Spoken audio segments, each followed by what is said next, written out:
Call the regular meeting of the Milliken Board of Trustees for May 25th, 2022 to order. Please rise for the Pledge of Allegiance. I pledge allegiance to the flag of the United States of America and to the republic for which it stands, one nation under God, indivisible, with liberty and justice for all. Thank you. Town Clerk, will you please call roll? Trustee Beckman. Here. Trustee Dean.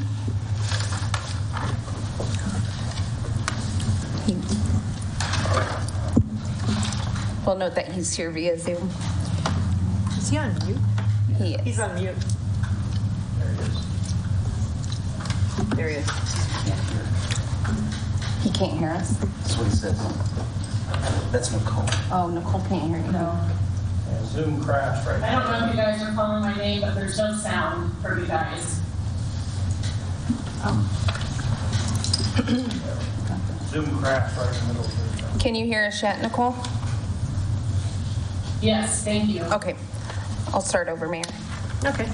Trustee Dean. Here. Trustee Lane. Here. Yes, sir. Trustee Rodriguez. Here. Trustee Wakeman. Here.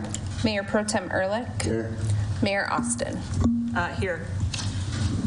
Thank you. Does anyone have any additions or deletions to the agenda?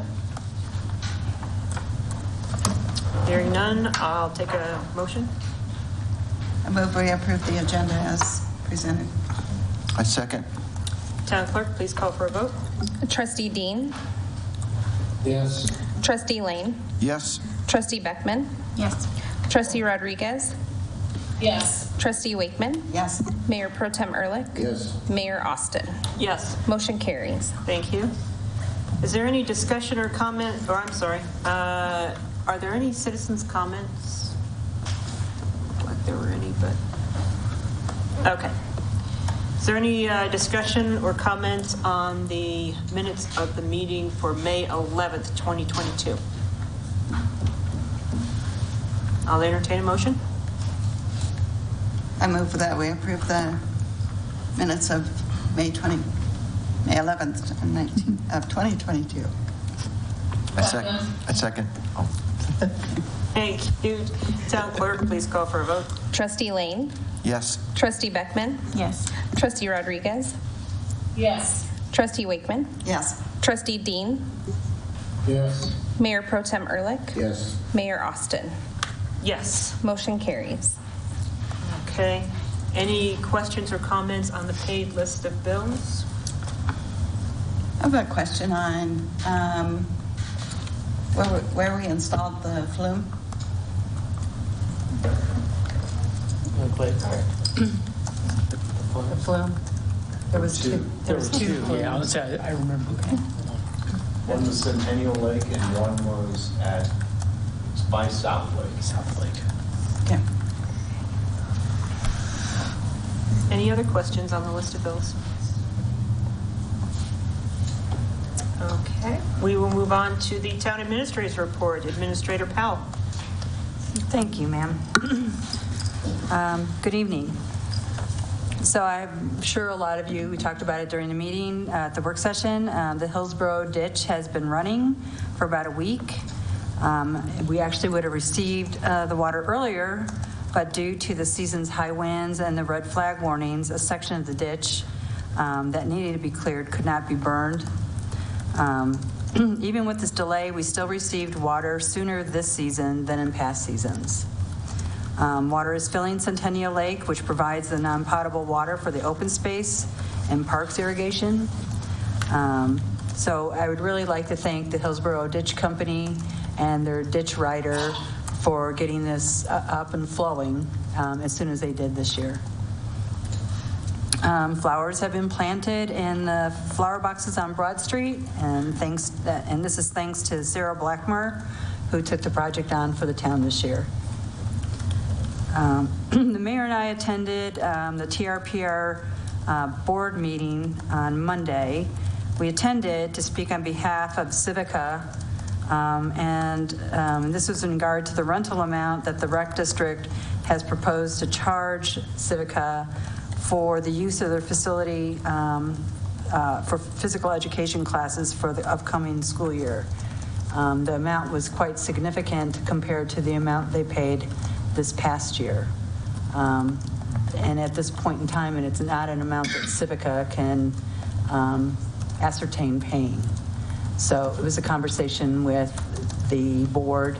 I shouldn't say a conversation because it was during a public comment section. So hopefully they took our comments and those of others in the public, and will re-evaluate the charge for the physical education space for these kids.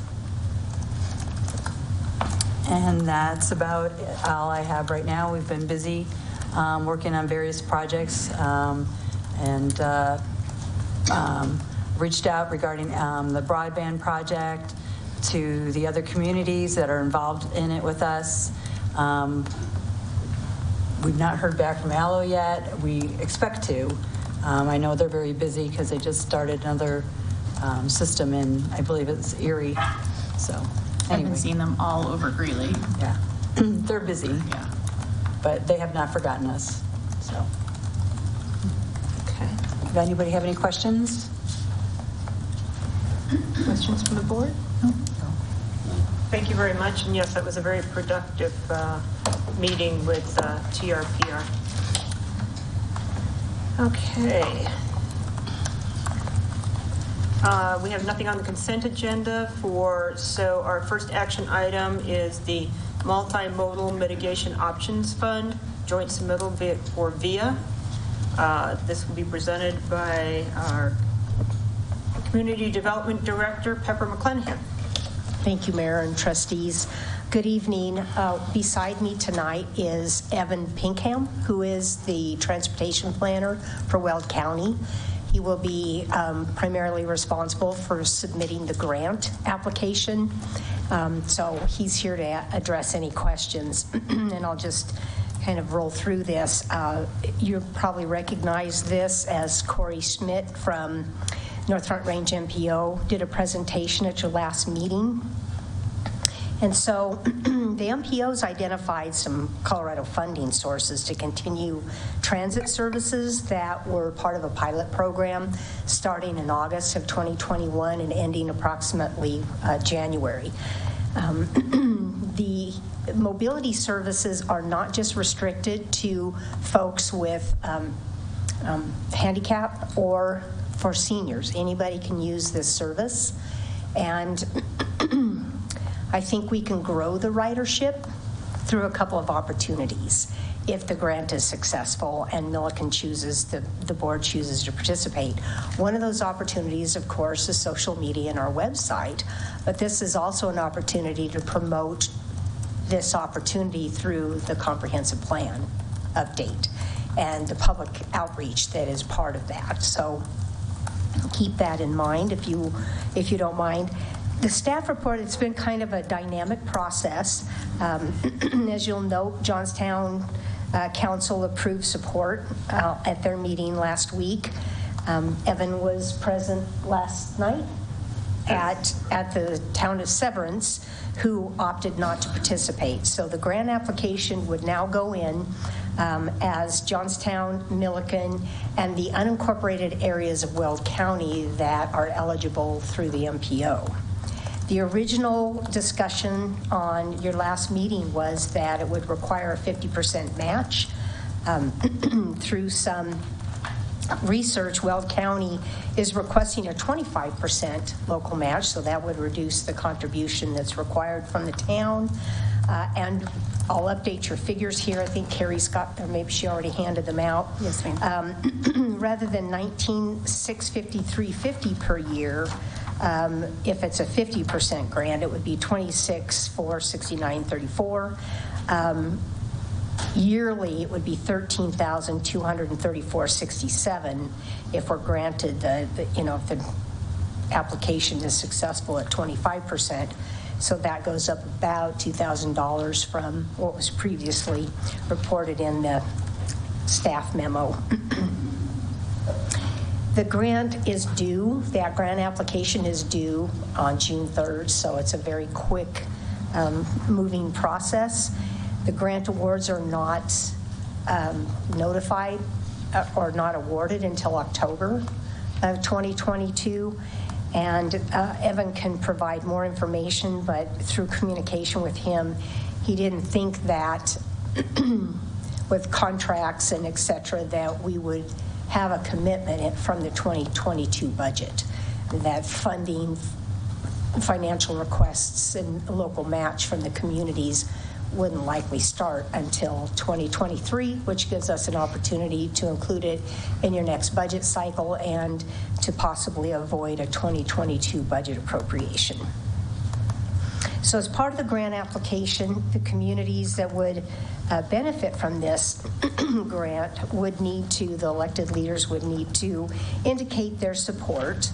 And with that, the budget implications would be if we need to appropriate some funding for the service, if it gets started in, say, November, December of 2022. And as mentioned, we would include it if you're supportive of it and we're awarded the grant, county is awarded the grant, we would need to make sure that we include the funding in the 2023 budget cycle. So with that, I'm going to turn the lectern over to Evan, and I'm happy to answer any questions. Since they're the grant applicant, I think probably he would be the best one to direct questions to, but I'm available if needed. Thank you. All right. So I'd just like to say that Weld County is really excited about this application, so much so we are applying in 2 different transportation planning regions. We actually have an application concurrently going in the Upper Front Range as well as North Front Range. With our application through Upper Front Range, we've gathered 9 communities that are going to be doing this service in their communities, as well as unincorporated Weld County. So it's really a broad program for Weld County. We really try to bring in as many communities as would, like this as part of their community. So the county is very excited about that. Ultimately, we're going to have a large program that covers a lot of the Highway 85 communities, all the way up to Nunn. We've got as small as Nunn is, we've got a commitment with them with financial contribution, and they'd like this service in their community. Even though they weren't a part of the pilot program, I think they see the need in the program and with their community. Also, kind of moving down Highway 85, Alt, Pierce, over to Kersey. Last week I was in Gilchrist talking to their town board about this as well, and they're going to be joining us on that application as well. Platteville, really excited about it, and Fort Lupton, and then over to Hudson, Keensburg. So really the program in total, and the way that Weld County is going to be, quote unquote, marketing this program, will be serving a lot of people. And I do want to say that program is separately funded, separately operated, although they're both going to be operated under VIA's umbrella. They're going to be separate buses that operate those. Pepper mentioned that Severance decided to opt out last night at their town board meeting. I was just kind of listening in on the Zoom call, so I didn't give any input or anything like that. But ultimately they decided not to. But although it increases the cost a little bit on you guys in Johnstown and us for this application for North Front Range, I feel like it's a really good application that we are going to submit forward to North Front Range. These grant funds, these MMOF dollars, they're really targeted towards multimodal projects. Obviously, they're meant for benefiting seniors that are. One of the goals of the project is to benefit seniors and let them basically remain in place as they age, rather than having to move to a larger community to be able to kind of get the services they need. It benefits residents of rural and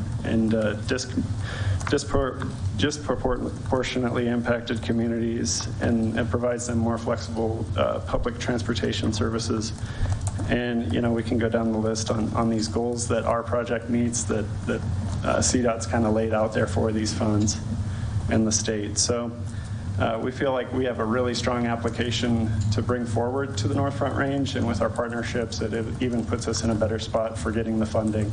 I don't see any issues with getting the funding as far as their process, but at the end of the day, it is a call for projects, and only certain projects are going to get funded. I do feel strongly about ours. It's a good project. Now, I will say with the reduction in the local match, that's something that Weld County has really kind of heard is, let's make this as financially impactful, as least amount of financial impact to the communities as we can. And so we've been in constant contact with our colleague over there at CDOT, Michael Snow, and he basically is the contact to be able to run that request through the Transportation Commission ultimately. Now, Weld County is going to submit this request for both of our applications to reduce our local match from 50% down to 25%. Michael has been assuring us that there's almost certainty, almost 100% certainty that the Transportation Commission will accept this reduction as long as CDOT staff and the MPO agree that this is necessary, or that this is a good request. And he's also assured me that him at CDOT and CDOT is approving of that request. So, and we've also been in contact with, obviously, our friends over at the North Front Range MPO, with Corey and Anna Rose, and making sure that they're okay with this reduction request as well, and they are. So we feel that will be a benefit to this application, as well as reducing the cost to the communities and to Weld County. I could probably go on all day about the program. It's kind of been, my world lately, and certainly into the future. I think looking back at the pilot program, I think that the North Front Range tried to do a good job about getting outreach done to the communities, but at the end of the day, I think they kind of targeted that at certain groups, and really what we see with this program moving forward is that Weld County will be communicating through our public communications office, as well as our area agency on aging, and really getting the word out there as far as what Weld County is going to do for the program, and getting the word out there to people that this is available. And I know that you guys at the community, if you decide to move forward, I know that you guys will be doing some outreach with your communities. So I think as far as ridership and how this program builds on itself, I think, a lot of good things are to come. So I'm more than happy to answer any questions. Hope to help out with any concerns you might have. And you said you went and talked to Gilchrist, Platteville, Kersey. Yeah. What is their share that they have to pay? So let me check and see. So they're a separate grant. They're through the Upper Front Range. And based on their population, I do know that Gilchrist is about 2.75% of the total.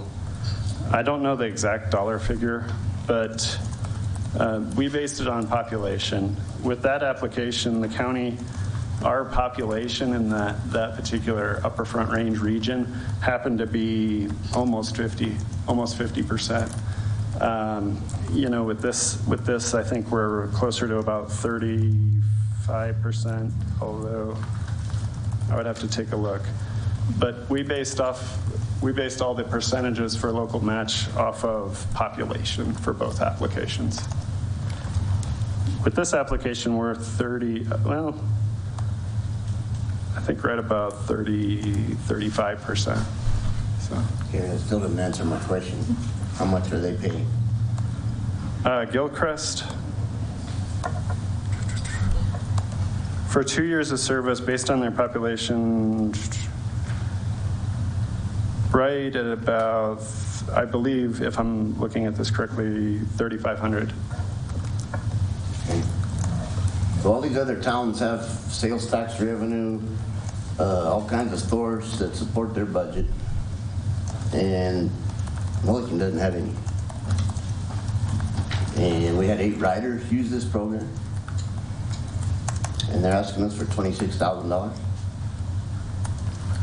And we got to make budget implications to make it fit.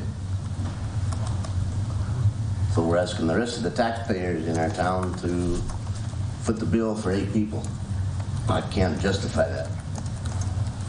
Well, I'm a little curious how That's was my it marketed during the trial period? Who was it marketed to? It was marketed primarily through our senior program. We did not put it on our website or our Facebook page since it was a pilot program. It was just done through the VIA program.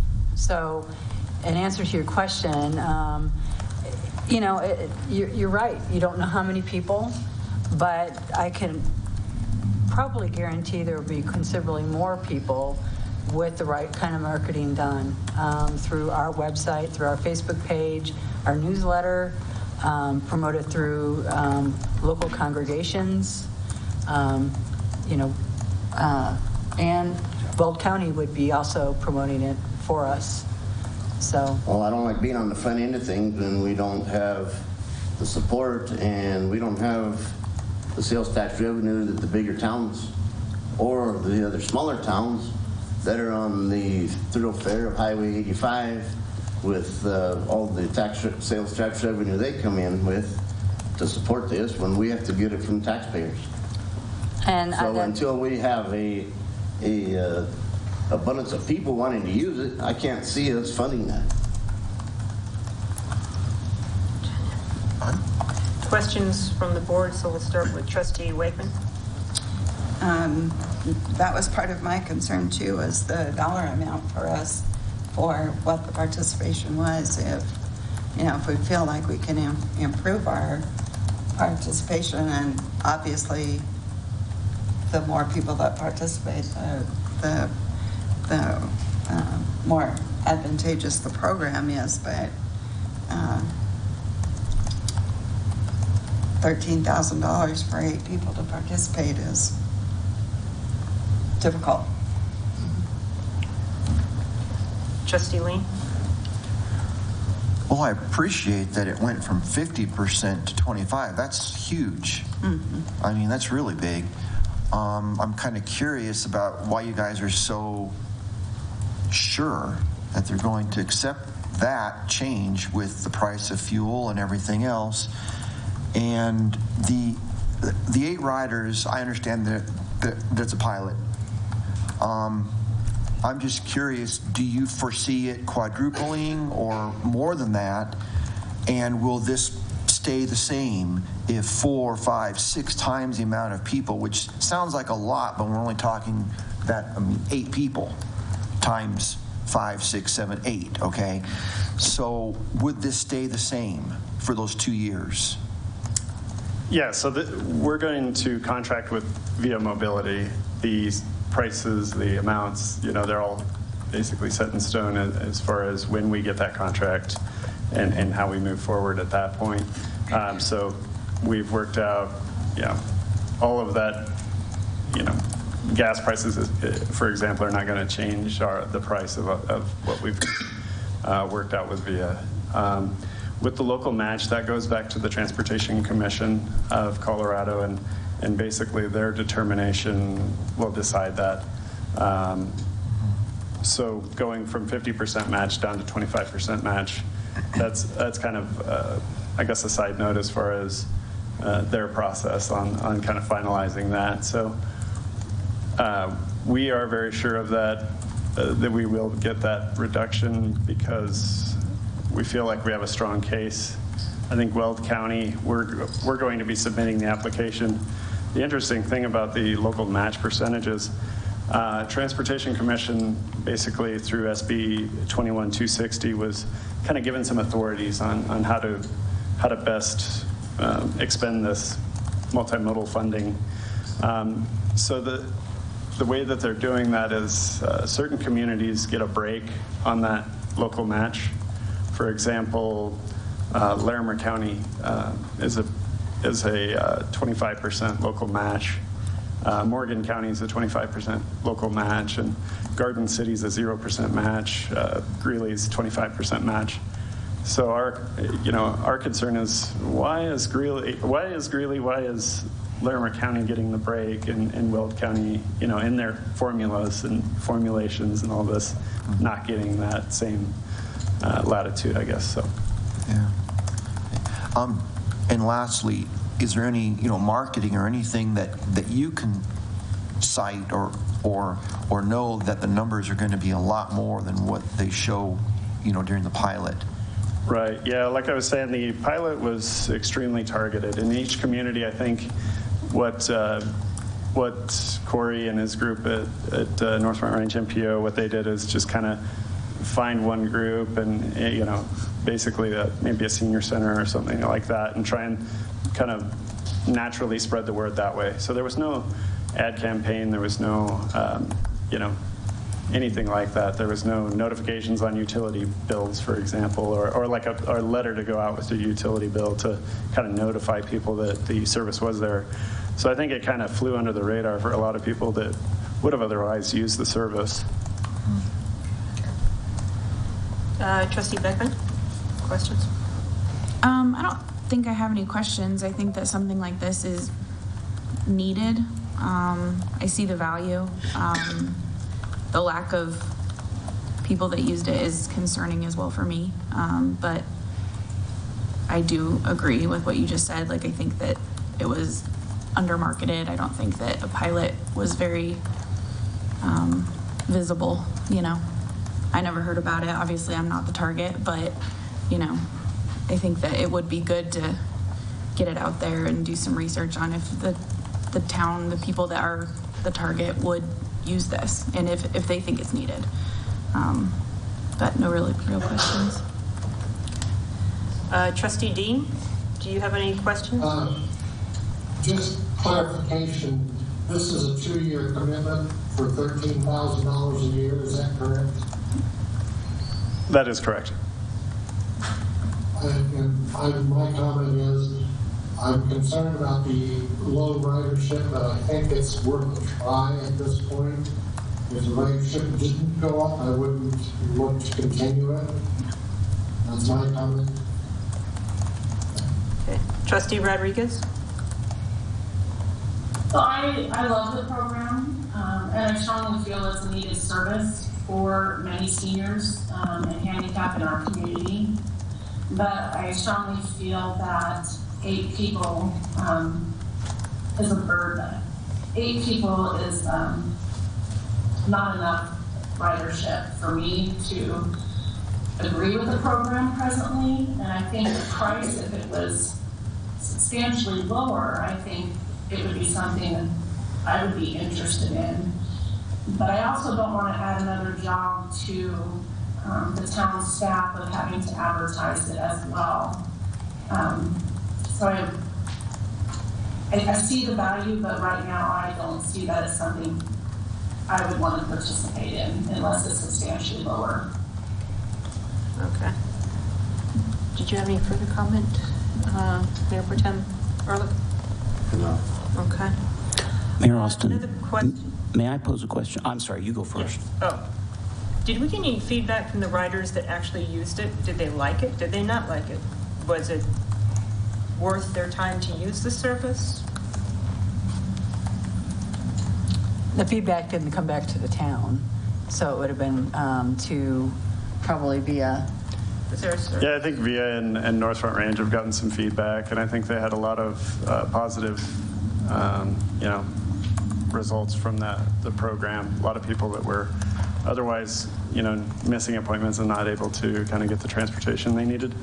But yeah, I think Corey would be kind of a better, he would have a better understanding of what their feedback was, and the VIA team, just because they were kind of working in that situation more. May I ask one more question? Yes, please do. Is it possible that you can go back and negotiate the price to be substantially lower, possibly allowing Milliken to participate in something, and as our ridership grows, then we can reevaluate the price? Yeah, I think one thing that we can definitely look at as far as price reduction would be to, maybe reduce service hours to certain days of the week or certain times. Basically, our communication with VIA is, their set schedule is 8 a.m. to 4:30, and so if the town, as well as Johnstown, would like to maybe have a different schedule, reducing the hours, that would be a possibility. It's just not in the current scope of the application. Thank you. Matt Gould, Town Attorney. Thank you, Mayor. So my question is, the vote tonight is whether to support an application submitted by Weld County. And my question is, does that commit the town to funding, to financial participation, or will there be an opportunity in the drafting of an IGA or something to document to protect any rights the town may want to assert? Right. I'm not certain of any IGA that would need to be completed. I guess that hasn't come up. But basically, what we're asking to kind of move forward with the application would just be a letter of support with just a financial commitment of basically what the yearly service cost would be.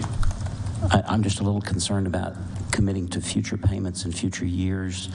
We discussed issues with Tabor when we commit to a multi-year financial obligation, and so that's my concern. That's what I'm driving at. Okay. Yeah. Can you give us any assurance in that regard? I just, what I do know is, we have an application to submit, and the application is for 2 years. After this 2-year process, that, there's no necessary continuance of the program if the town decides not to. Any further discussion from the board? I'll just add one more thing. I kind of agree with what Nicole said. If we can find a price reduction, I don't agree with basing this on population. I think it ought to be more looked at population plus what your annual budget is. Because we sat here and listened to Weld County last week tell us they have a $400 million excess budget. So, they're putting in $47,000 and here's Milligan putting in $26,000. And we got to scrape and make budget adjustments to do it. Where Johnstown's flush with cash, County's flush with cash. You got Gilchrist kicking in $3,500. I think Milligan's on that level of $3,500. We're a small town with no sales tax revenue. Again, I'll repeat it again. We're not flush with cash here. Well, what concerns me is we didn't budget for this in 2022. Just one. I got to say. Just one legal point, Mayor. I do have concerns about this as a multiple-year financial obligation without a vote, unless we set aside all the funds for both years in advance. Okay. I'll take a motion on the matter. Make a motion we opt out of this multi-modal mitigation option fund. Second. Town clerk, please take a vote. Trustee Beckman? No. Trustee Rodriguez? Yes. Trustee Wakeman? No. Trustee Dean? No. Trustee Lane? No. Mayor Pro Tem Ehrlich? Yes. Mayor Austin? Yes. Motion fails. So Okay, the motion to opt out failed. Right. I think it would be appropriate if we want to entertain a motion to support. Yes. Correct. That's the next step. So, who wants to make a motion to support? I've still. Wait a minute. I would make I'm sorry. Were you going to say something? Well, how do we make a motion if we would like them to look at reducing our costs first before we, how much time do we have? We don't have a lot of time, but we would have to opt out. Have them come back to us. No formal action is necessary, but I think the matter could be tabled to allow further information to be provided. Then I move that we table the motion. Excuse me, the grant application is due June 3rd. Oh, June 3rd. I apologize, but I don't think there's another Board of Trustee meeting between now and then. So, Yeah. I would say it's hard for new members. I haven't seen a budget, so Yeah, that's a problem. it's really hard for me to. Where are you going to get the money from? That's my next question. Matt suggests that we put all the funds for all years in the motion and pay it in this year's budget, and I guess my question to Wade is, where does it come from? So yeah, generally how we budget for grant funds is we budget for the whole project up for when we expect to receive the grant. I would treat this the same way as we treat the comp plan or something like that, where we budget for the whole project. Even though it's going to be a multi-year project, we budget for all of that in the first year. So if the board wants to support this program, my suggestion would be that we would do an appropriation and budget for all of that in the current year. There'll be an additional amount of money that'll have to go against this year's budget. Where does it come from? In all reality, where do we have excess that it's going to come from? the only, financially speaking, the only place it can come from is the general fund. This is not something that's due to growth that we could use one-time impact fees from. We can't use capital project. There's only one place for this to come from is from the general fund. Our current 2022 budget, we're already spending off the top of my $875,000 out of fund balance because we have expenditures above and beyond our revenues that we're bringing in. So that's kind of big picture. That's kind of where we are on that budget, and this would add to that expenditure number, and would have to do it for the whole year, for both years, based on a 25% match. I don't know what the numbers are, but I also want to point out that if we don't get the 25% match, and that doubles, now it's a 50% match. But then I also want to point out, because this is just me trying to plan for the future, is this is okay. So now this project takes off, and we like it, then the funding's gone. So then we have to pay 100%. There is no grant anymore in year 3, 4, 5. Just wanted to mention that for financial planning purposes. And I just want to mention too, is that we are currently in inflation, potential recession. So those are things you need to think about too when it comes to the budget.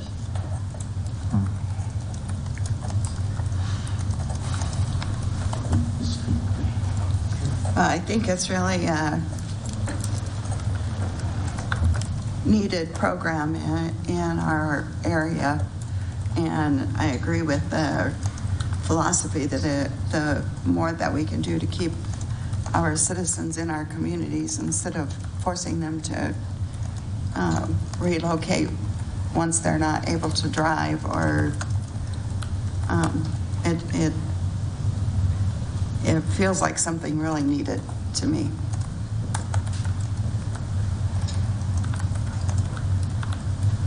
Well, for the amount of money they're asking, we could set up our own Uber program to transport 8 people. Well, and maybe that's an option for us. Sit here and listen to Wade say we're already $175,000 over budget. Right. How can we approve more to put us farther in the hole? Right. Wasn't it 875? Yes, ma'am. 875.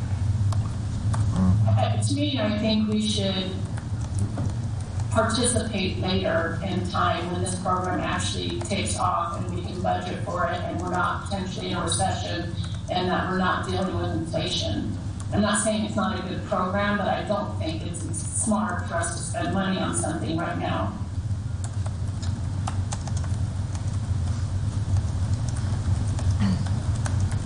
So at this point, I'll open it up for another motion. We redo the same one, or just, I mean, what? Yeah. No, I said in an affirmative motion. Okay. I'll vote down. The Board of Trustees moves to support an application as submitted by Will County for an MMOF grant to continue on-call bus mobility services in the town of Milliken. Second. Town clerk, please call for a vote. Trustee Beckman? No. Trustee Rodriguez? No. Trustee Wakeman? No. Trustee Dean? Yes. Trustee Lane? No. Mayor Pro Tem Ehrlich? No. Mayor Austin? No. Motion carries. I'm sorry. Motion fails. Okay. So, Dang. let's go back. Who wants to make the next motion? We'll go back around for another vote on who wants to opt out. I don't think any further action is necessary unless you just want to indicate that It just fails. Okay. Yeah. There we go. Okay.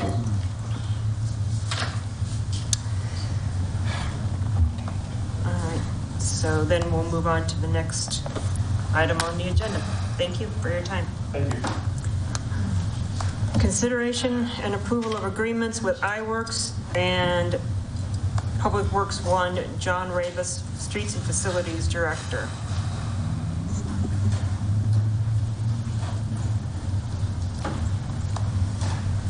Good evening.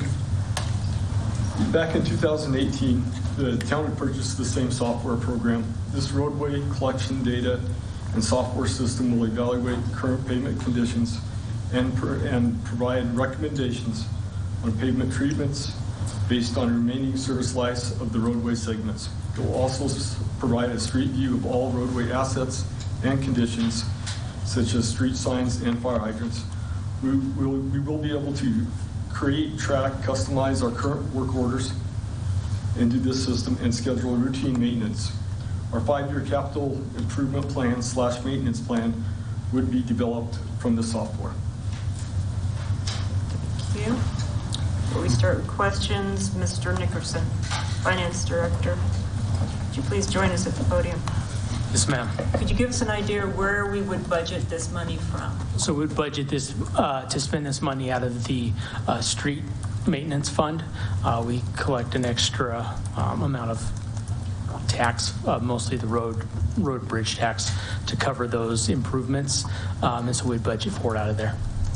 So and we have current funding for this purchase out of that fund, so we can move forward with that. I apologize, I didn't word my question correctly. Yeah. So you're answering it. We are budgeted for this. Yep.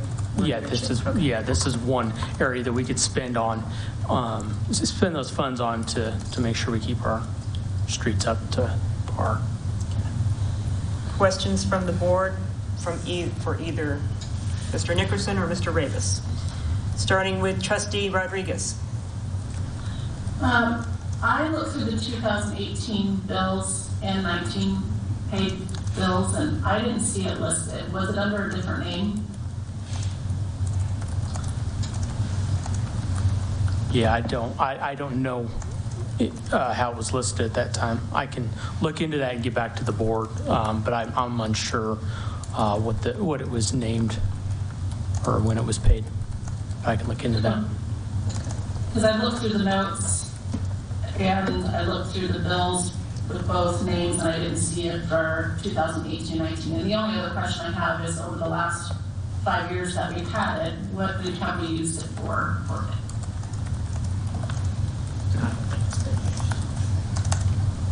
If you could repeat your question, I couldn't hear you. I'm sorry. So with the program that we've had for the past about 5 years, what have we used it for, or have we used it? You know, the program that was purchased back in 2018, I could not tell you, if it was used or if it wasn't used. But this program here would be used for roadway assessment. Unfortunately, Trustee Rodriguez, since you weren't in the room, you didn't get a chance to see the map that was handed out to see how it worked. But and I don't think that you could hear clearly, this is a program that John Ravis used in Tacona, did Correct. you say? I don't want to put words in your mouth, but yeah. Okay, yes, I For do clarity. apologize. I did not hear him very well in the meeting. Thank you. Okay. Trustee Dean, any questions? I guess I'm concerned about what the old program was and why it wasn't used and what the data did or didn't show. You know, I couldn't speak to that behalf, but I do know the iWorks program, they have they have made it a lot more user friendly, and the data that's available to you is greater than what there has been before. Trustee Beckman? Not really a question. I think it'd be worth talking to them about if there's any records from us using them in the past, if we have this. That's where I learned that the town did use them before. Okay. Was from them, and then the town let the contract expire. So do we have those maps and stuff still from them? You know, I don't know if we have any maps. I haven't seen anything in any of our files. Would they have that still on record, the iWorks, and would they have From that? what they told me, what they have is a little bit of nothing. Huh. So I don't know, you know, what's happened from that time period till now. I think it'd be worth some digging at least, just to find out what they have compared to what they do now. Make sure that it's consistent, right? I can tell you from 2018 and the person that we had in former position. Yeah. Probably little was done with it. I have a little more faith in Yeah. what John Ravis can do with this program. I'll put it that way. Yeah, well, you know, they might have records that we don't necessarily have if that's. And you know, the typical software program, you have to put into it what you get out of it. Yeah, okay. Okay. Okay, Trustee Wakeman, questions? I would just be in the comment mode also that I feel like if we invest in this program again, we need to be certain that it's continued and that that the town gains some benefit from an investment of this sort, because I see the value in it, but it's only, as John just said, as good as the effort that we put into it. And we'll be getting values from this program on a yearly basis, because it'll help us with our capital improvement projects and maintenance. Trustee Lane, questions? So this is a program that you're familiar with, that you've used, and you find value in it, and that's why you're presenting it, because you're used to it and you know it works. Correct. Okay. The only other thing that I'm concerned about is just learning what our debt situation is and our budget. And I understand that you're going to use that part of the budget to pay for it. I'm just concerned, okay, do we have excess funds in other parts of our budget that can be used to balance out our debt, our indebtedness? So, no, okay. Well, we have a workshop at the next meeting. Now I'm going to kind of lead that, and we'll touch on those exact types of things about how we can and can't use money. Well, I'm going to trust that you guys know what you're doing and that this is a very valuable tool, because it sounds right now we can't afford to be spending money on things that we're just going to just let sit around. Well, and I was going to just kind of piggyback on John's got experience with this at Tacona. They've got a whole list of other Colorado towns that use this software also. They're out of Utah, which makes some of their contract dealings a little difficult. But they have numerous Colorado customers that use this, as well as John having personal experience with it. I just want to point that they're not. I don't believe they're a fly-by-night type of company. If it's approved, I think they'll be in our pocket as long as we want them to be. Okay. Mayor Pro Tem Ehrlich, questions? Yeah, I'll ask again. Could we do a little research to find out where John Vasquez's engineering program went and implement some of that with this? I would be happy to investigate where that is. I never saw it, so I do know he did it. At least that's what I was told, but I never. It was presented to us at a work session. It was. And it was a pretty detailed deal that we paid, like I said, good money for. It was a paper packet, though, right? And to let it fall through the cracks, you know. No, I think incorporating perhaps what that document that John Vasquez had and continuing with this program. This is electronic. It'll keep updates by year versus a paper copy that's only as good for 2 to 3 years at best. So, but I will look for it, and I will, and if necessary, I will reach out to John Vasquez to see if perhaps he could resend that to me. Okay, so I think this is why we're in the pickle that we're in a little bit. We've had turnover. We've had no continuity of a program. This program looks like it will manage the assets. I still don't quite understand between the GIS system that we bought way back, but I'm all for kind of moving forward with this one. The only question that remains in my mind is the one that our town attorney brought up. If we can budget for all 3 years, that takes care of the Tabor problem. Yes. And then in the current year. Yeah. And Wade may want to address that. Yeah, I'll speak to that. So what my suggestion would be similar to how we would handle the others, is we'd budget for all of it in this year, and then those funds would be reserved for the next couple of years as we made the payments against it. Correct. And then that way we meet all of our Tabor laws, and we make sure that we set aside the money to maintain this software for the first 3 years. And then, Matt Gould, do you have any other contract concerns that you don't think could be ironed out, or you think you can just iron out? So I think that we hashed most everything out except for the Tabor issue. I would say that I think some of those probably did not get made in the drafts that are before you. So if you want to make your motion subject to town approval, that would allow me to bounce those back. For one thing, one of the contracts still references Utah law, and we had agreed that would be removed. Okay. And that also the amount in the proposed motion is for a single year. I don't know that the motion actually has to have that amount in it, because the total amount for all 3 years would be higher than that.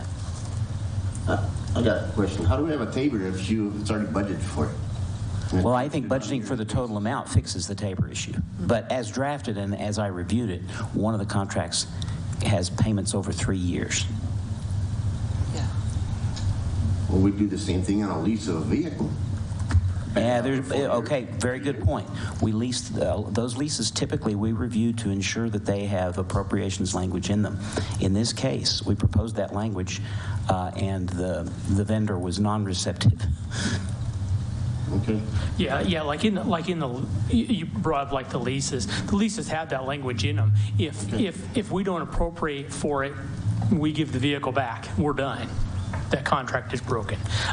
This one we attempted, town attorney attempted to get them to include the appropriate Tabor language, and they just won't do it. This type of thing always baffles me because they work with other cities and towns. Are you the first lawyer to have thought of this issue? You know, I tried to. We couldn't work it out. We couldn't work it out. Yeah. So I mean, that's good though. From a financial perspective, I'll answer that question too. So, the first year it's $20,000. Part of that's a $13,000, and I'm just rounding, $13,000 payment. So the next couple of years, it's like $7,000 a year, $7,600 a year. A lot of other towns, they don't even bat an eye at $7,600. Mm-hmm. So they'll just say, if the board doesn't appropriate it, we'll find the money for it. And that is how I believe a lot of other municipalities get around this type of situation. Is they just like, oh, well, we're going to pay for it because we have to have it type of thing. And it's a little bit bigger. 7,600 is a lot more substantial amount of money for us than it is for, Fort Collins, Loveland. Yeah. And if I could, Well, the other thing I would say is that for future job descriptions, you got to know how to run iWork. But wait a minute, we're not replacing John. And have a backup. What if something happens to him? we'll make sure there's a second him that does it. Right. So as every job we have here, we always try to ensure there's somebody else that can back you up. And so as long as you don't lose both, you're good. Going anywhere. But the reason why I liked having this is because for so many years, our streets were neglected. And it cost us a lot of money to get those streets in halfway decent shape. I don't want to go backward. And it's too hard to play catch up.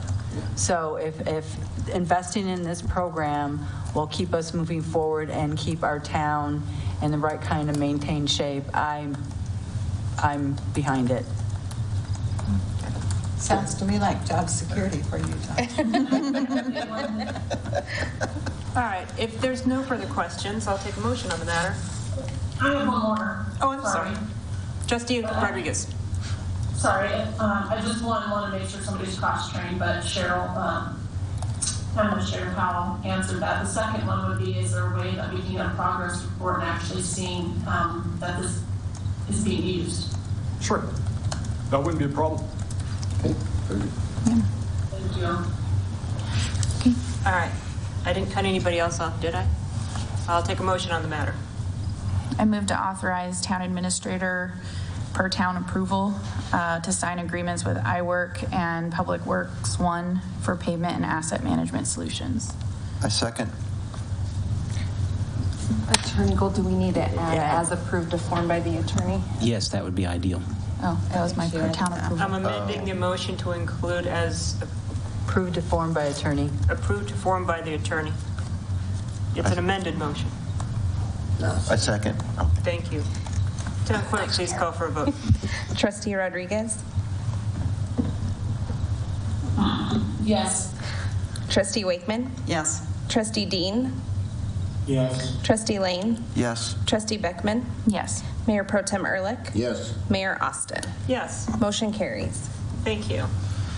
Okay, we're going to have a discussion agenda on pedestrian crossings from John Rabus, Streets and Facilities Director. I would ask that you pull the mic down a little closer to you. Thank you. Okay, we'll give that a try. A little further up, please. Thank you. There we go. Well, we finally received the CDOT pedestrian study back. The town has been discussing the installation of the triangular rapid flashing beacons since last year. The CDOT was waiting for the pedestrian study to be completed before they'd approve or deny any installations. The good news is the study does consider placement of the rapid flashing beacons at every intersection from Josephine east to Ethel. We have a short video demonstrating the rapid flashing beacons if anybody here hasn't seen them before.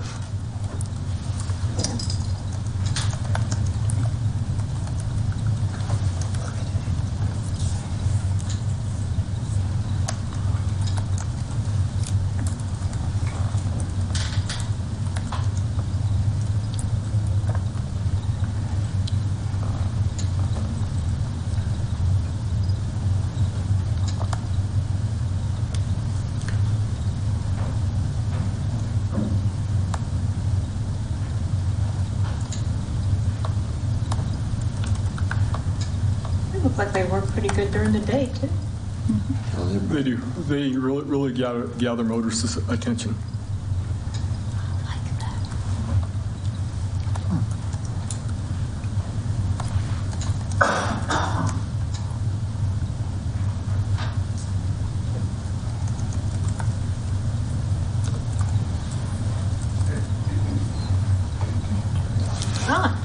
And within, the study recommends that CDOT installs the beacons at Irene and Grace based on the observed pedestrian activity and the connectivity to the middle school, and to remove the pedestrian crossing at Kathleen and Highway 60 because because there is no access ramp or sidewalk on the north side of the roadway. And CDOT does not have a timeline for the installations of the 2 beacons at Irene or Grace. In January, we received the rectangular rapid flashing beacons quotes for the 6 intersections from Josephine to Ethel. At this time, the cost has ranged from $34,000 to $43,000. We are currently updating those quotes. This project was not budgeted for in 2022. Installation of the rectangular rapid flashing beacons would increase pedestrian safety crossing Highway 60. The study also recommends that existing pedestrian crossing beacons to be converted to a 20-mile-an-hour school zone and activated during elementary and middle school crossing times. These beacons are located west of Kathleen and east of Ethel. The addition of a 20-mile-an-hour school zone would need to be supported with a separate school zone study and requested by the town.